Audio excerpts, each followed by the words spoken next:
Hi there, Luke Man here, and I want to say that this playoff event is a complete and utter failure. Because, first of all, let's look at these MSPs.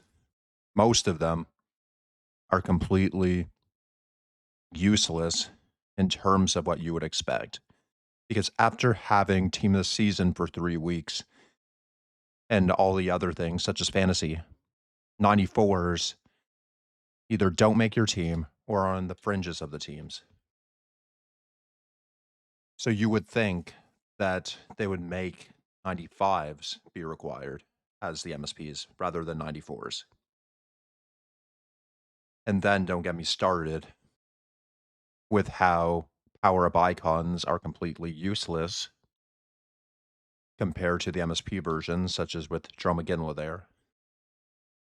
Then, as I mentioned before, if you look at the sets there, they made 82 to 86s useless. You need 87s.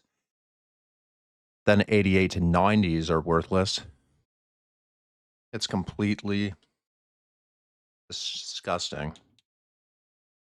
At least you have the trade-in sets, so you get some fodder, but what's the point when you're just going to have to hold it for a better set for a future promo, which may or may not be good?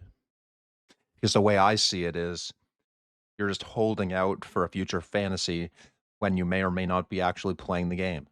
And who knows if the fodder you get in, say, the 4 times 87 pack will be useful in the next event that you actually want to get an MSP for. Then when you go to the hot moments for the Stanley Cup events, they give you random 85s that aren't even useful in the events. So they make you waste your time for 87 playoff cards and 85s that aren't even worth your time. So the question is why? Then when you get to the thing that just was released, which is the game day, I don't even think that's worth it because it's a 91 with a chance of being a 93 that you exchange 589s for. And in the team of the season, it was 389s slash 90s for 91. So you exchange two extra 89s for the chance at a 93. And 93s won't make the vast majority of teams right now unless you recently started playing. So what are you going to do with that player if it doesn't make your team? Hope he gets used as spotter. And that will take a while. And when it reaches that time they'll be useful, the prices will be dropping.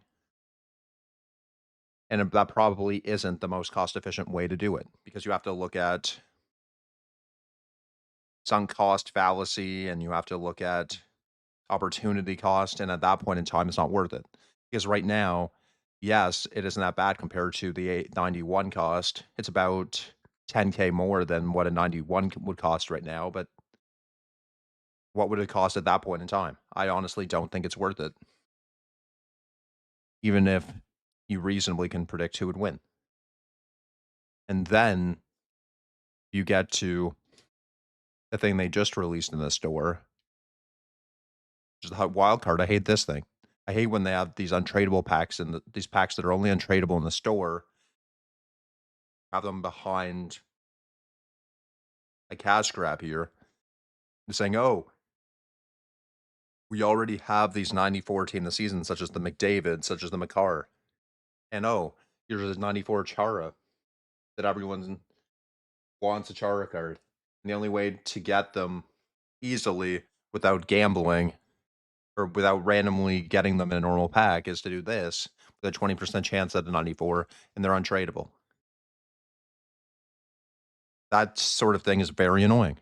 Hopefully, this wasn't interpreted as as something that grinds my gears or old man yells at clouds. I just think it's frustrating that we use up our good hard-earned time off or from work or school or whatever, and EA just seems this year to have given up. Some people this year will say, "Oh, This content seems AI generated, that they don't care. And I would agree with that. Just seems very frustrating right now when it seems the grind isn't worth it. Feel free to leave comments down below. Thank you for your time.